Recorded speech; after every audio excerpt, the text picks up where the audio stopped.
YouTube, we up and running? Okay, good. Good morning, everybody on YouTube.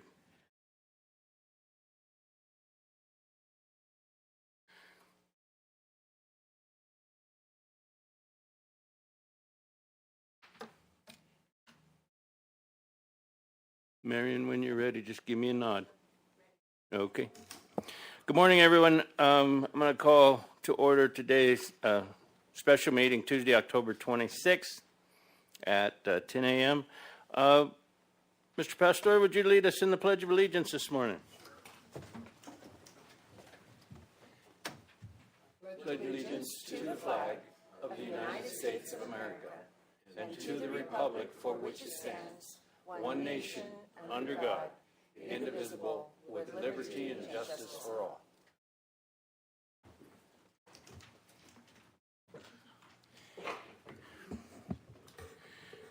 Good morning, everyone.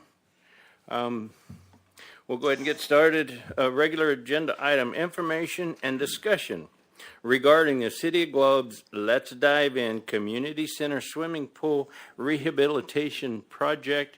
Lynn Dodd-Nettle, good morning, and everyone else that's going to add to this.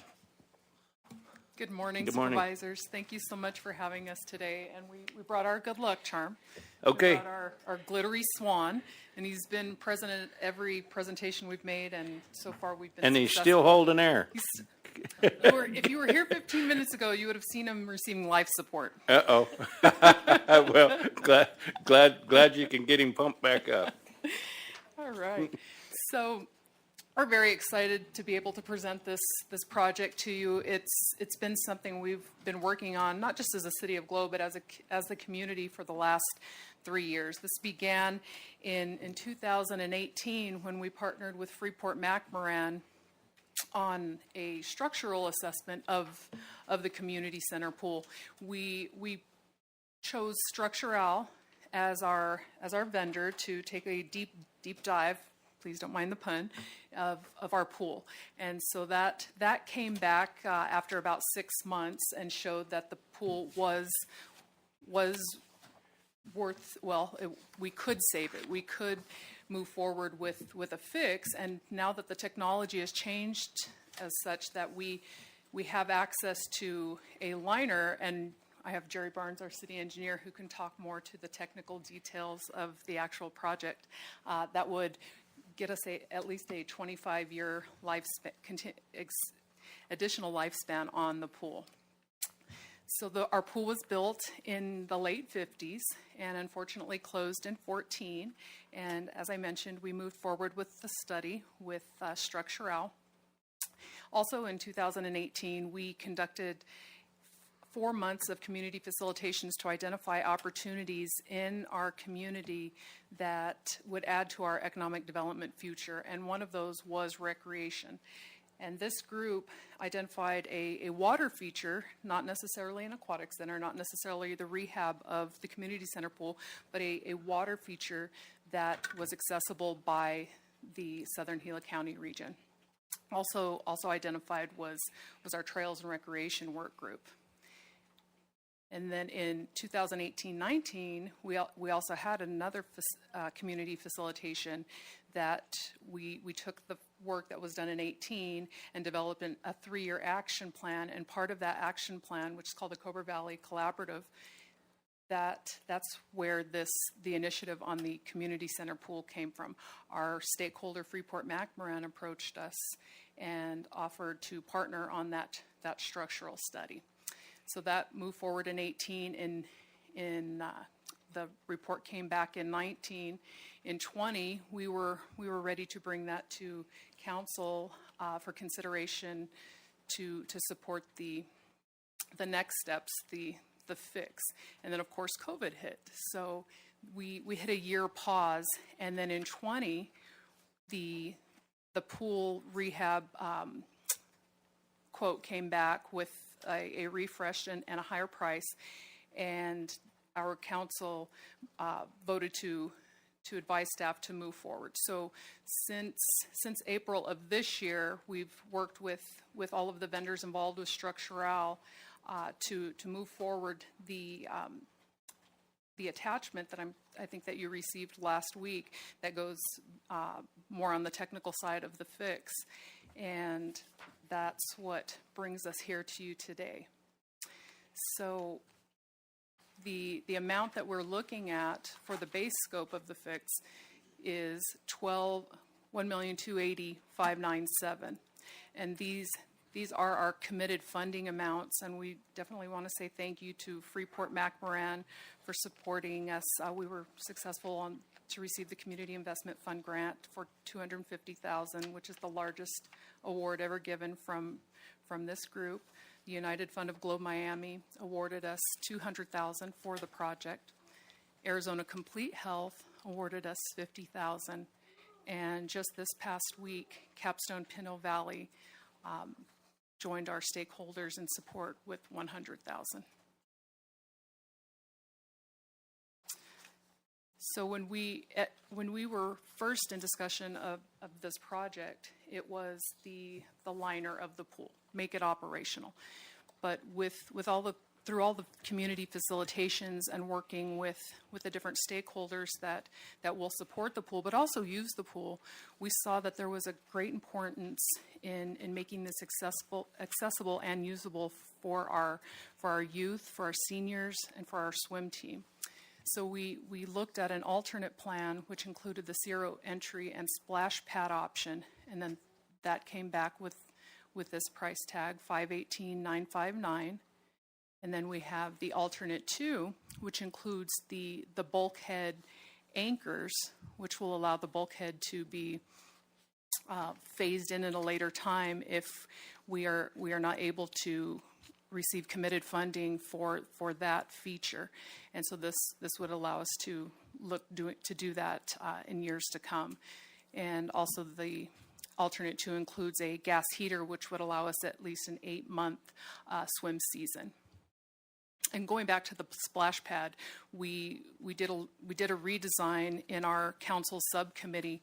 Our council really thought it was important to have this feature accessible outside of the swim season, so that people and families that are using our community center park, they can come right into the splash pad area, and there would not have to be staff at the actual pool. And so I think it's in some of the renderings. No, actually it is not, because this is a new plan to demo there is an existing building that was used for storage and the concession stand, and we're finding that it's going to be needing demo anyway. So this would allow clear line of sight into our park and access. And back to our additional funding, we did receive funding specifically towards the splash pad, and this was from BHP for $100,000. And then this is alternate 3, the bulkhead, which would allow the swim team to use a 50 and 75 meter course length, and then the accessories that are needed to hold competitions. Right now, our swim team doesn't have a place to hold meets. This past summer, Freeport was generous and allowed a limited swim team use of the rec center. We had to limit participation to 20 kids, and typically we have 80 to 100 kids that participate in our swim team. And so the bulkhead can be added later, but of course, the longer we wait, the higher the price does go up. So right now we do have a firm price of $288.15 for the bulkhead itself.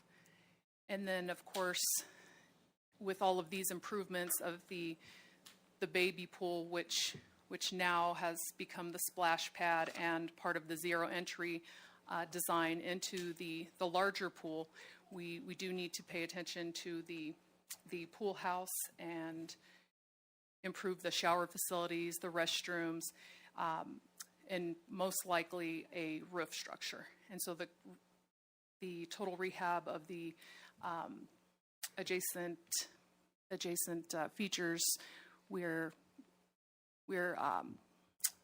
budgeting hopefully to budget $250,000. And as of right now, our project gap given our committed funding and our, I'll go back. Excuse me, it's ahead. Oh. I think we missed I missed one slide. We have funding that is pending, and that is through the Arizona Office of Tourism. We have applied for $250,000 for an outdoor recreation grant, and we will hear about that on November 4th. And then we have two funding requests out to stakeholders that have come to us in support, and they would, at this time, we're still in negotiation, so they're asking that we don't identify them as of yet. So hopefully we can identify them next week or at the next Board of Supervisors business meeting. Okay. So this is our project timeline. In October, we're in contract negotiation, execution for our base scope and our add-on options. In November, December, we're in pre-construction. January, February, crews will begin the concrete restoration. This will take about 1.5 months. March through May, we have our pool and pump room components, so we anticipate 3 months of work there. And the add-on options, if we are successful in achieving funding for those, will be an additional 2 months. So our total anticipated duration for the project is 8.5 months. Again, we thank you so much for inviting us and letting us share the news about this really amazing project for all of our community. We know we can have it open by next May, and so we hope we can all cannonball in there together.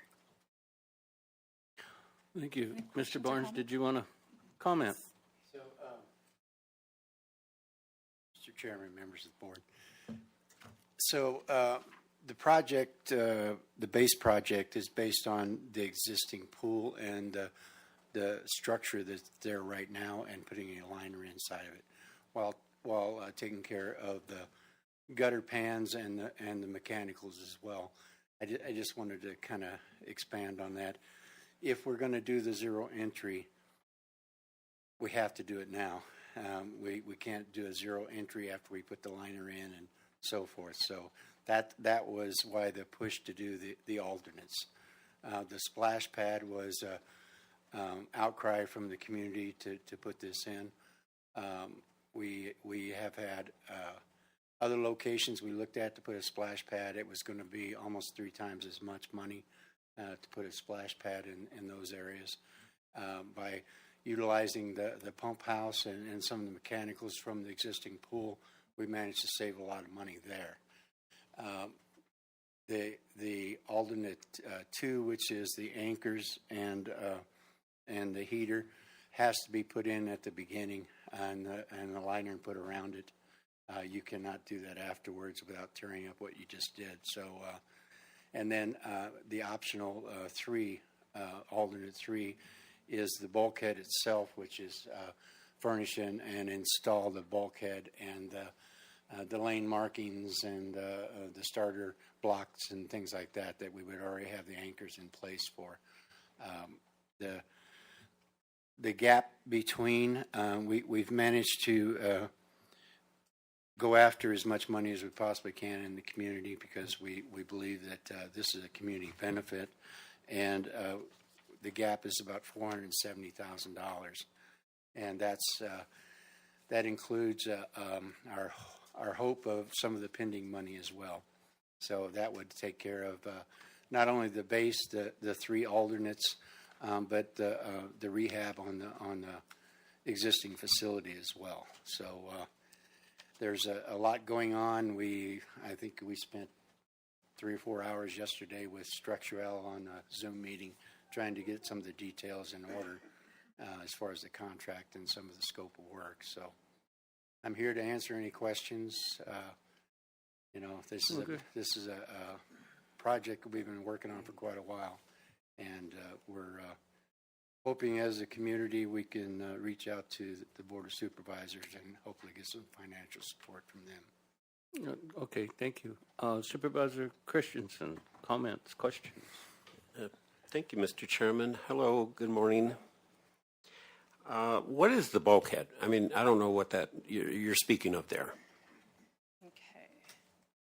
That is the division that you see in this rendering in the center of the pool, and this allows the swim team competitors to dive from the starting blocks, which are on the right side, and then go towards the bulkhead where they can do a kick turn.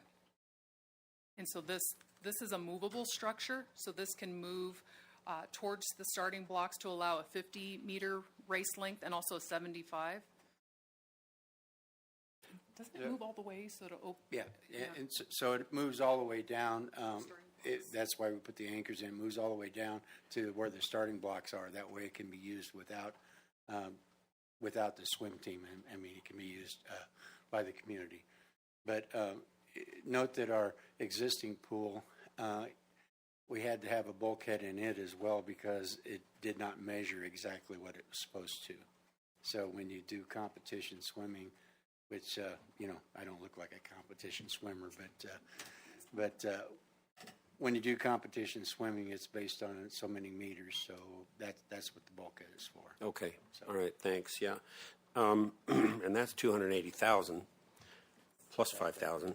So this project is, another group came before us, the Cobra Valley Water Park people. And so what is the difference here? This is a pool in Globe, and what they're wanting to do is build a water park center too, right? The aquatic center. The aquatic center. So are those compatible, or is, do we need both, or are we going to get both, or how's that, in your mind, how is that working? So we believe that there's room for both. City of Globe is in support of the aquatic center as well. So we believe that this, we can provide the community with a pool facility by May the 15th, where the aquatic center is quite a ways out, as working out some of their details. It's a different facility. It would be an indoor facility, and it would have a lot of different health type programs and so forth. I see. Where this would be accessible to the community for recreation as well as competitive swimming. So we think there's room for both, and Globe is in support of both. And actually, at one time, our community had 5 pools. So we had the one in Miami. We also had the two in Miami, right? The YMCA. We had one at a GUSD school facility that's now been filled in, Central School, Community Center, and of course the rec center at Freeport. And so we truly see this as the project for now. And we always must be succession planning. The aquatic center can be for the future. And this is going to be a feature that people who may not want to go to like a huge amusement park type setting, this is more manageable, so it's smaller footprint. You're more comfortable having your little kids play in the splash pad area while your older kids are playing in the pool. And like Jerry said, there is definitely room for both, especially as more and more development comes into the community. We have more housing, we'll have a larger population to help support all of these amenities. And we have a whole generation that's missing out on the pools right now. And missing out, as Linda said before, we had to downsize our swim team because we didn't have the facility for it. So how large did the swim team used to be? It used to be almost 100 kids. And we had 10 last year? We had 20, but we had 85 applicants that wanted to be a part of our swim team this year, and it was really difficult for the coaches to narrow that down. So the demand is absolutely there. We'll be able to offer swim lessons. We haven't had swim lessons in the community probably for the last 6-7 years outside of private ones that are going on. Aqua aerobics, lap swimming, of course. And if the aquatic center does get up and running, that would allow an additional location so we can have longer lap sessions. Right now at Freeport, I believe it started at 7 in the morning, and I think it was a 1 or 2 hour window. And I'm sure people would like to go lap swimming outside of early morning. They would love to go, throughout the day. So having additional amenities would just offer and expand the services that we can offer for our community's quality of life. Yeah, thank you for that answer. I mean, it's obvious pool would be a great thing because I'm from Payson, and Payson's suffering with the same problem. They don't have a pool right now.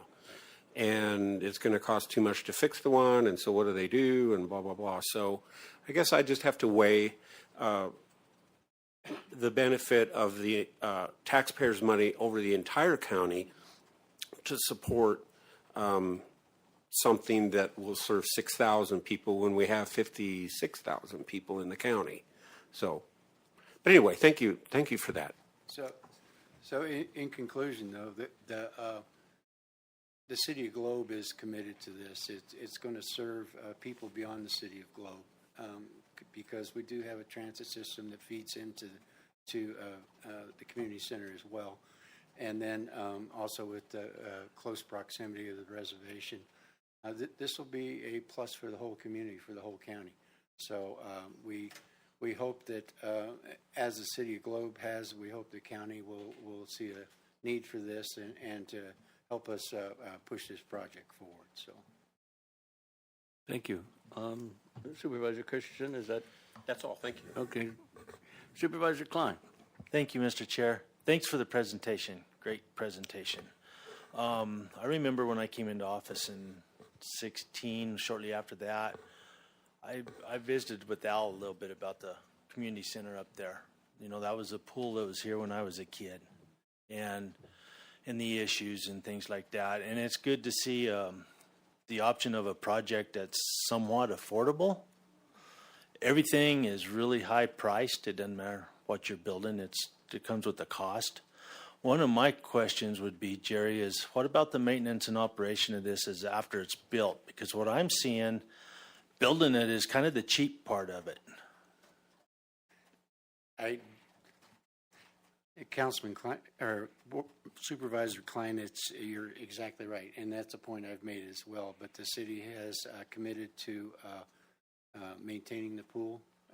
Richard is here; his crews would be maintaining the pool. Richard Thomas back here, and then the city is committed to making that part of their annual budget as well to make sure that the operation portion of the pool is open. Of course, we would be happy to accept any contributions from the county. We always have pockets that are open. So, but we have committed. We're looking right now. Linda and I are looking for stakeholders who will help us get this underway by May the 15th. So we don't waste one more season, and Right. we have a contractor who has committed to May 15th. If we can make a contractual commitment by November the 15th, which the city has voted to do. So, and we're looking for stakeholders. So what I'm seeing is you're looking at about $2.5 to $3 million project, basically, for everything, right? That's correct. About $2.5 million, and then to rebuild that, we're talking probably 4 times that, maybe 5 times. Okay, so this one's for you, Linda. So you're talking about like a rehab pool, which is awesome. That's what, no matter what we do with pools or where they're at, it ought to be considered or built for rehab as well. Why isn't Copper Valley in on this? We have extended invitations to have that conversation, and it just, We're not going to completely give it up on. that's true. It just hasn't happened to this point, and it still could happen. Absolutely. So, yeah, because the way I look at it is that's our hospital down here, Copper Valley. They're a big partner with all of us and everything. And whether we're looking at an aquatic center or a community center type pool, whatever it is, it'd be good to see all of us on board as partners. And when you look at the rehab part of this, that's a huge plus for our community. I mean, no doubt the swim teams and everything else is good. But when it comes to the aerobics of a rehab type deal, it's awesome. I mean, that's the difference there. Absolutely. And that was actually a big selling point to BHP to invest in this project, because it's really infill development. It's not going to be a continually blighted location. We're taking something that we have and making it beautiful and usable again. It's truly going to be the crown jewel, the anchor of our recreation system. We have Beshwagawa Museum there that we have plans to rehab and revitalize as well. And then we're also moving forward with the Pinal Creek Trail System, where the trailhead begins at the community center. I do want to thank our community members that have come in today. We have Robin Bradford from Freeport McMoran, who was very generous in donating $250,000 to our project. We have Rose Dommelin and Calvin. He's been so good. And she is a board member from CCYS, and they are the umbrella organization for our Piranha swim team. And she's a mother of four and really sees this project as something great for our community and something very needed. And we have Michelle Yurkovich from the city, but also a mom and a businesswoman here in the community. And we have our council members, Mariano Gonzalez, Mike Pastor. Thank you both for coming today. Appreciate that. And then we have, of course, our city staff. We have Jessica Cruz and Richard that are here because we believe in this project, and we've been working on it for 3+ years. And I mean, this is a little sidebar. This actually happened before I came on with the city, when Rose and I were hanging out with our children and think, gosh, wouldn't it be wonderful if we could get the community center pool up and going? And this was probably in 2011 and 12 when we had infants. And we truly believe that we could come together as a community. And here we are now, 9 years later, having this conversation. So it's really exciting to see where we've come. And I, for one, would like to thank everybody who's here in support of this. And Robin, thank you and the Mind for everything you guys do, not only for the pool, but everything else. So going on with this, we talked about the locale with the reservation right here, San Carlos, and all that. They're not on your list for donors. Are they going to donate to any of this or help with this, or? They are actually moving forward with their own facility. It's an indoor facility at Gilson Wash. Okay. So at this time, Probably not. Probably not. So, Jerry, this liner has a lifespan of 25 years, maybe plus or minus. We don't know. Yeah. What happens then? Can the liner be pulled back out and just simply replaced at a reasonable price? Because 25 years goes by in a blink of an eye. It does, and the liner is, even though it's a large portion of the 1.2 million, it's not the bulk of the portion. The rehab of the gutter and the mechanicals is the bulk of that, and we have warranties on those that extend at least over the next 5 to 10 years, depending on the component. The liner can be replaced, and it can also be patched at any point. They have a system where you could actually bring a contractor in and patch those. And according to them, it looks seamless, depending on how you patch it. So it is probably 25 years down the road. It's going to get to the point when I actually will need the zero entry, but it's going to get to the point when we have to replace that liner, and I think at a fraction of what this is going to cost. So, just so I'll make sure everybody hears this too. I mean, you invest $3 million. You can say 2.5, but I know how costs change and things today anyway. But so you say $3 million investment. You got M&O operations going on for all those years. We are going to be committed and dedicated to this pool. So like in 25 years, we get a hole in it and all of a sudden people throw up their hands and say, that's it. That ain't going to happen, right? I mean, right now the city and everybody's committed just to keep it going and hang in there, because there's going to be a substantial investment into this thing by the time that comes around. So Councilman Klein, the city is committed. We're hoping the county will as well. We have also, thinking of the future, the county and the city has partnered together for RTA money for the sidewalks that would actually tie the sidewalk from the college all the way down to past the community center where the pool is, and then future plans are to tie it all the way down to the city downtown. So we're committed. We're moving forward. We're building infrastructure that's going to support this. So that leads into my next question. Okay, so the mines have been a huge help for this community my whole lifetime. It goes up, it goes down, but they've been here. They supported everything. They've been good partners. 25 years down the road and the mines aren't here. And I like your enthusiasm about the growth and all that. Linda, I'm 58 years old and I haven't seen a whole lot of growth yet. And so having a pool, whether it's this one or aquatic center, having recreation opportunities like your trails are all attractants to bring people into a community. You know, just yesterday we had a big conversation with Resolution over some stuff, and it's all about what we're talking about here this morning.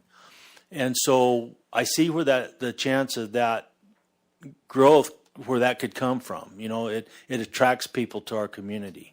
You know, it brings people in. They have something for the kids to go do. They have something for somebody that wants to go hiking or bike riding down trails or whatever it is.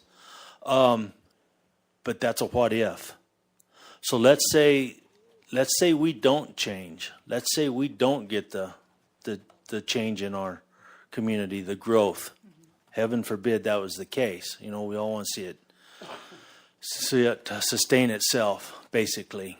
And so we're going to be good to keep this going and keep on track with it all. Absolutely. As of now, as we all know, councils and boards change, but as of now, our council is absolutely committed to this project, and it's an appropriate scale for where we are now and where we'll probably be in 5 years. Hopefully in 10 years, we do see an increase in housing. I mean, we all know we are landlocked. We have those challenges. We're not going to see a 2,000 home subdivision come tomorrow, but we're excited for the 85 home subdivision that is just adjacent to our soccer fields at the community center. What an amazing amenity that would be for this brand new subdivision, attracting families back from Santan who have left because they can't find a newer affordable home. And how wonderful would that be to be next to, you know, the jewel of our park system. We have another housing development at the Hollis Drive-In Theater, that 240 workforce style housing, about 40 single family homes. So when we say growth, as of this time, I really see that in being tourism and being day trip. We are the perfect day trip destination for those in the valley, from Hayden, Winkleman, Kearney. You know, 100-mile radius is really our service area, and that is who this amenity will service. Those communities that don't have this in their backyard. And so right now this is our now project, and we always, like I said before, we always need to be thinking what will we need in 20 years, 30 years, and should always be planning for that. So and we're also happy to share all of the research, all of the vendors that we've come into contact with and been a part of through this entire process with the group in Payson. There's probably some synergy here where we can show what we're able to do with our aged facility, and maybe that could be done for theirs as well. I just comment as well. Supervisor Klein, I don't think anybody can say what's going to happen in 25 years the same way Payson couldn't or the rest of Gila County. But I can tell you what I have seen in the 12 years that I've been here. I've seen the communities get together and form a regional partnership. I've seen projects that are put out not only by ADOT when Tom and I were with ADOT, put out in the area, but we bring the communities into those projects and make sure that it works regionally for them. So what I do see is this is another one of those projects. So we're not only bring additional growth into the city of Globe, but bring it into the region as well, whether it be in the county or in Miami or wherever. But we've gone a long ways since I've been here anyway, from breaking down those silos and looking at everything regionally. So, and I think that this board is one of the reasons that we see that. So, and I don't disagree with that, Jerry. I think that in my opinion, that's true. But we have more to do. I mean, we really do. I mean, I've sat here and listened to the Aquatic Center group talk about the Aquatic Center, the cost of it. I'm listening to you guys now on this.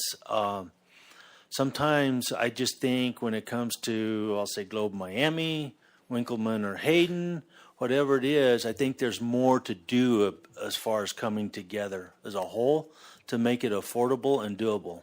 I mean, it's no different than in Payson. You know, you got Star Valley, you got all these other little entities around there. And if people don't start pulling together to make things happen, it's hard for us to spread our money out to cover everybody.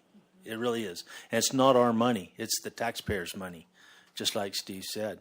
And so that's something I think that is near and dear to my heart, is to see a lot more of the community combined, let's say, you know, get past the past and get on.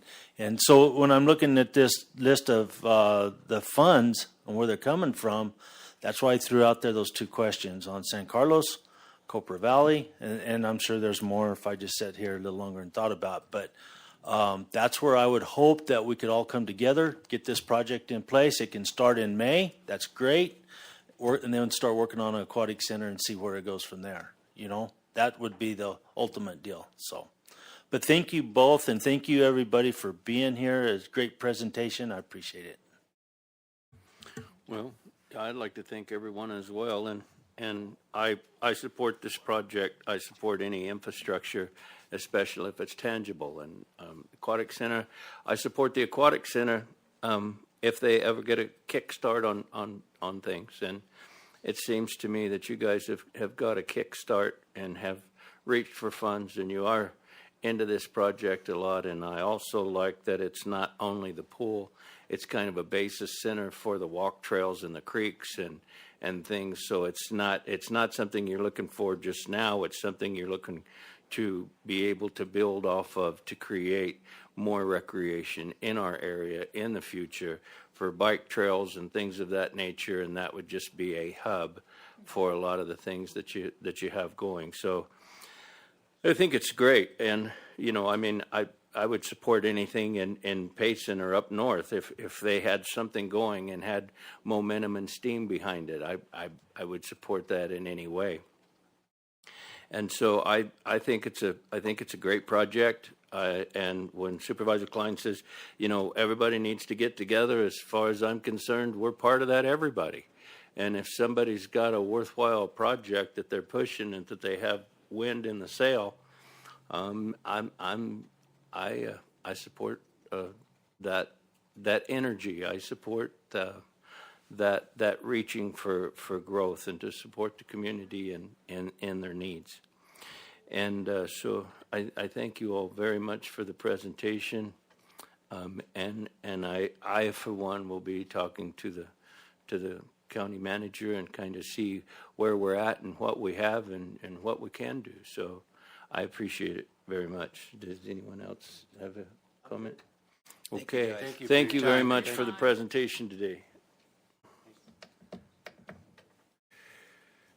Okay, moving on to regular agenda item 2B, information discussion action to approve contract amendment 1 to contract number 070921 Rental Creek Bank Protection to allow additional funding in the amount of $4,957 for total contract price of $92,000 and submittal completion by December 13th, 2021. You don't look like Mary Springer, Tom. Oh, she's here. Okay. I'm his backup. You're the backup. Okay, good. Well, Tom, very nice I'll be glad to turn it over to her. Very, very nice to have you up and let us know what's going on. Good morning. Good morning, supervisors. At the pre-construction meeting on October 14th, the contractor notified us that he had underbid the project. Contractor stated that the project plans did not adequately show the third row of gabion baskets, resulting in their low bid. So the contractor stated that he had underbid the project by 30 gabion baskets, an amount of $9,000. So I looked at the plans, and the third row of baskets were shown in the elevation view on the plans, and the correct quantity of baskets were shown on the plans as well. What was missing was a cross-section showing the gabion baskets. So based on that information, I'm proposing that we offer an additional $4,957 to the contractor. And we also need to change the project time, which was a 60 calendar day project, but we need to change that to a fixed date of December 13th, 2021. And the reason for that is if we don't complete the project by December 13th, we lose the NRCS funding. Can you pull up the budget spreadsheet? And I'll just go over that real quickly.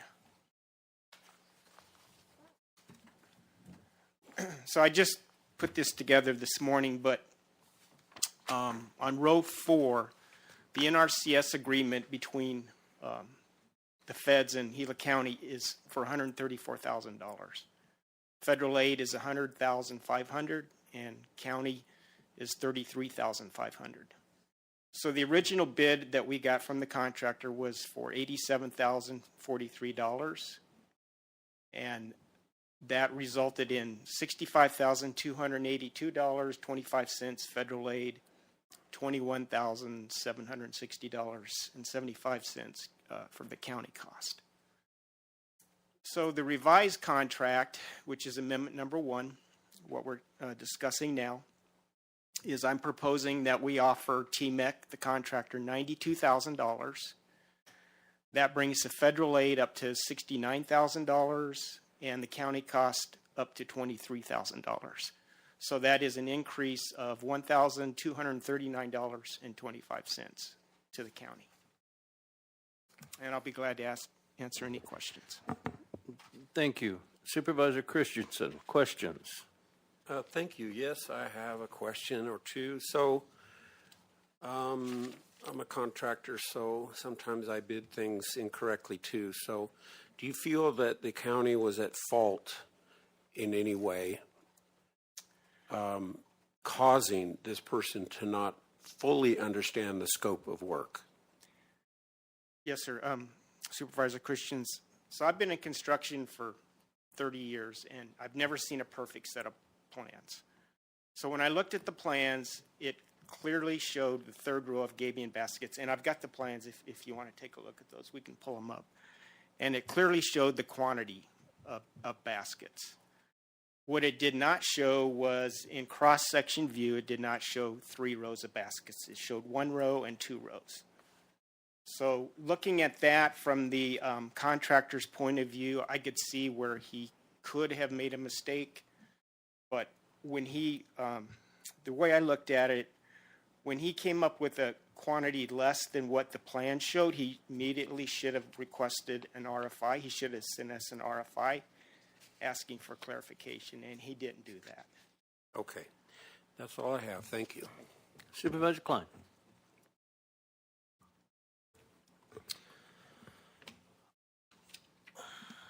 So, I guess my thought off the top of my head, if we're responsible for making sure every contract reads the plans right and submits their bids appropriately, what the hell are we doing? I mean, they have to have a little bit of accountability on their own to do this. It just makes me wonder if you take something like this, if it doesn't start a precedence on future contracts. I read it wrong. You know, this has changed or that has changed when in fact it probably hasn't. But my more important question is, if this doesn't go through today, what does that do to us as far as NRCS money and getting that project done? So with this project, we have to have it completed by December 13th, or else we lose the NRCS funding for this project, and we won't be able to get it back. And how many other contractors bid on this project? We had a total of, we had 6, I believe it was 6 contractors bid on this project. And so if you put this extra money into this contract, if we add that $4,000 back to this contract, where does that put these guys in line with those other 6? So if we add the $49.57, it brings it up to $92,000.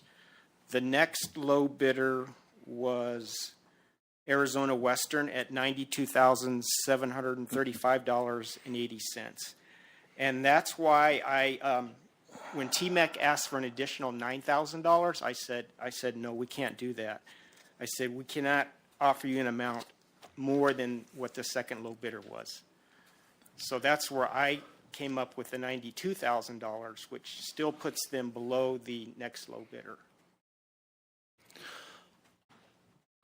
So there's no way of scrapping this deal here, refly it again for other bids and going back with it and still meet our deadlines, is there? No, sir, there's not. If we decide not to move forward with this, then We're gonna lose the NRCS money. yes, sir. So I guess my question is going to be to you guys and Homero, if Homero's listening. I mean, I think the contractors obviously need to be accountable for what they put in, but we also need to, I guess, double check, whatever it is in those contracts to get it out right. I really don't know where I sit on this right now. You know, Reno Creek is real important. It affects a lot of people. And we're kind of stuck in a corner right now over this that I, for one, aren't real happy about, I'm going to tell you. And so we'll just see where it goes. So thank you. Yes, sir. If you'd like, I can show you on the plans quickly where they made their error. It would have, yeah, I'm not sure. I'm not sure that's going to work either, Tom. So Is it?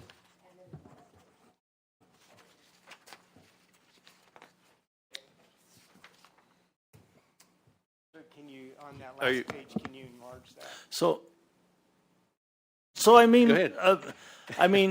You know, Mr. Chair, I see what you're thinking. Your wheels are turning as well. I get it, and it's your district, and it's a real important project because, just like I said, this does affect a lot of people, and we've been a long time coming getting this NRCS money to have a snafu like this right now.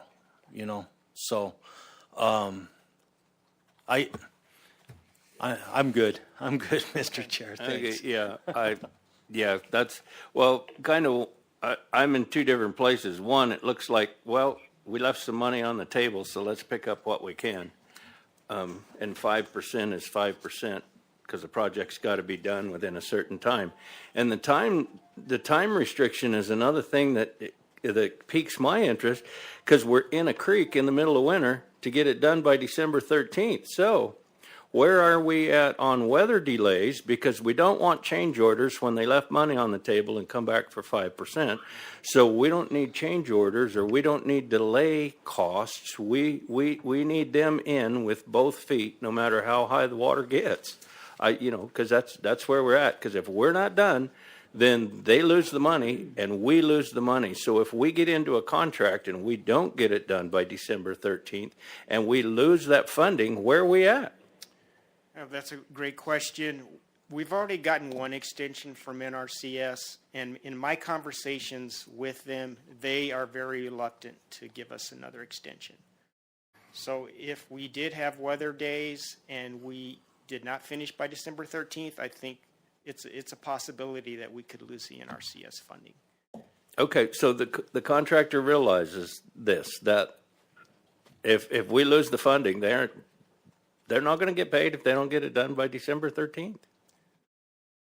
Well, I don't know if I would say that. I think. Well, I know, but we need to know something because we're working in creeks in the middle of winter, and we have had some moisture this year and expecting some more. So that's my only concern is come before the board and it's like, well, we've got a $92,000 project out there that we're not getting funding for, and it's half done, and the other half of it washed out. So what do we do? So that's just where I'm at, and you probably can't answer those what if questions, but I would like to know if there's any language in the contract going forward, knowing that we're looking at weather coming down a creek and we're going to be working in it.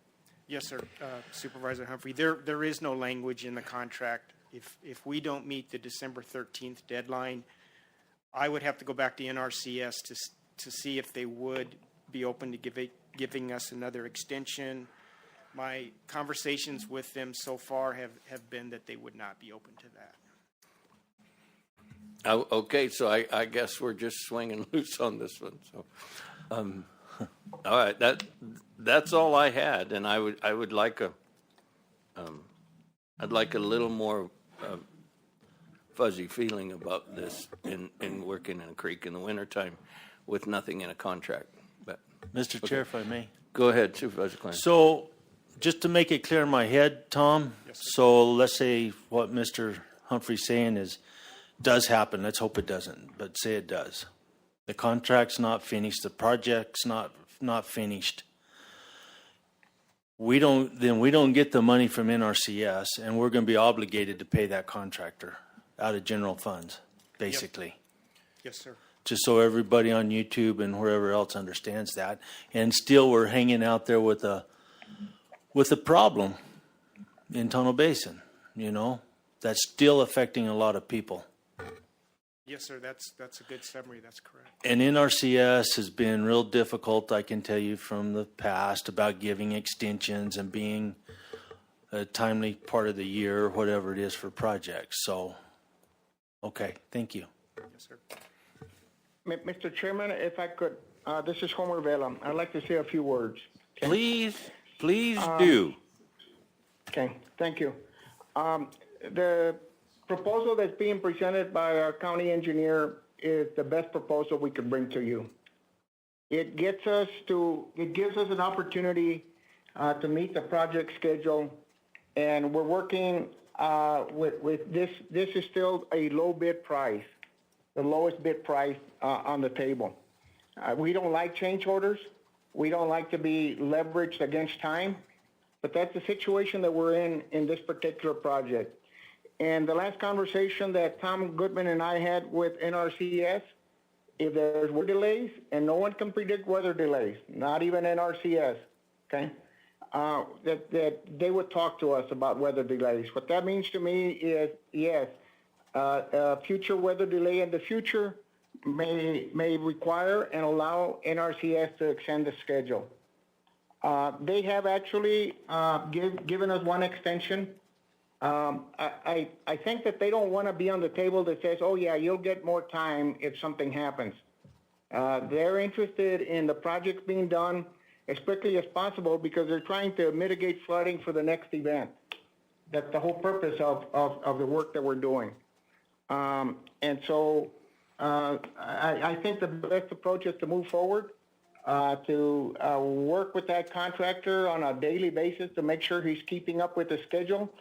And if there's weather delays, for us to work on how he can expedite the work after that. And the minute that we see that there's going to be, that we're not going to meet the schedule that we promised NRCS, at that point we apply the best pressure that we can to NRCS to extend the schedule.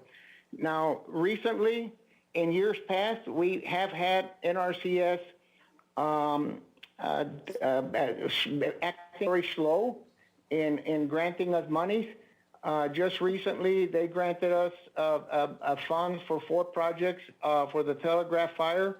And just on Monday, Steve Sanders received word that they are also going to fund 3 bushfire projects, something like in the order of $800,000. So now we're back to working with DIFM to see if they're going to do the local share for that second batch of projects.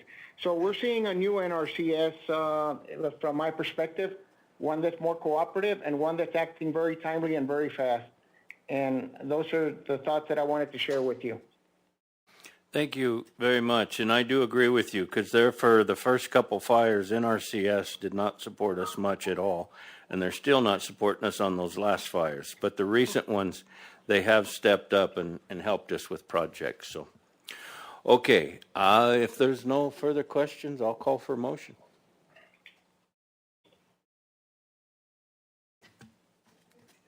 You want me to make it? Go ahead. Okay. Please. Please, huh? Okay. So I'll make a motion to approve contract amendment number 1 to contract number 070921-Reno Creek Bank Protection to allow the additional funding in the amount of $4,957 for a total contract price of $92,000. I will second that.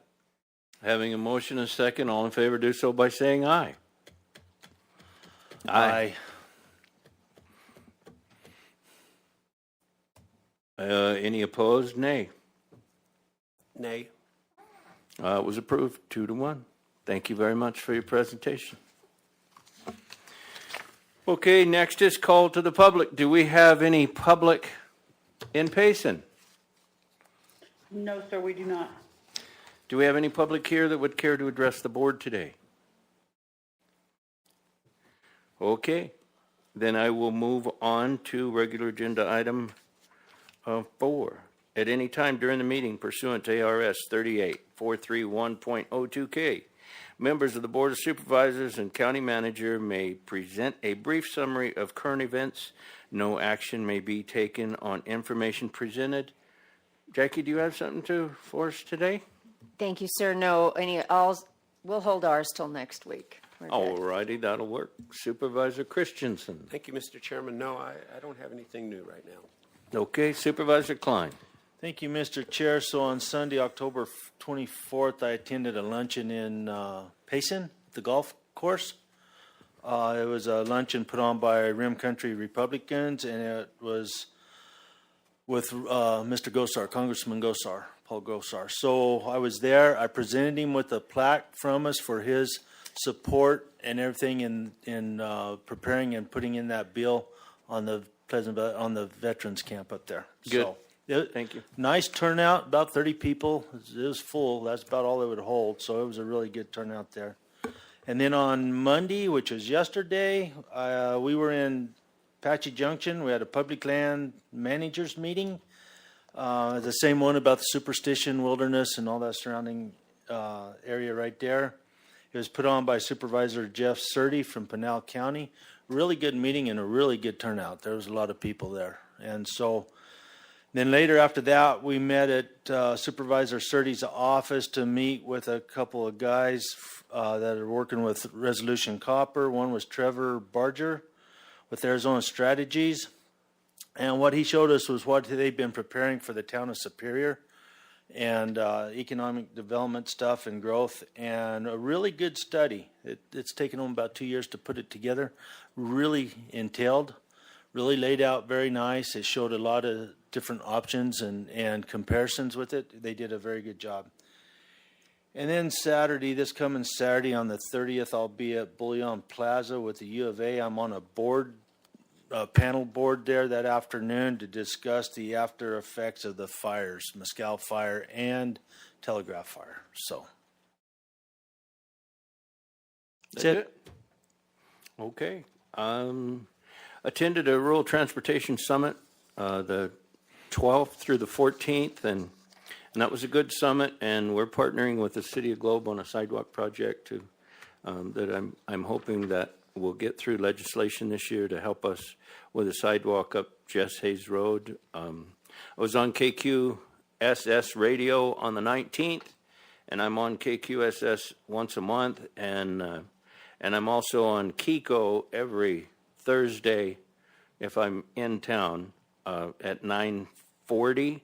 So you people on YouTube or anybody, if you have any questions you'd like to bring up, bring them to the radio, or if there's anything that you would like me to bring to the radio station as far as information for the community or on particular projects, let me know. I'll be happy to share that with you.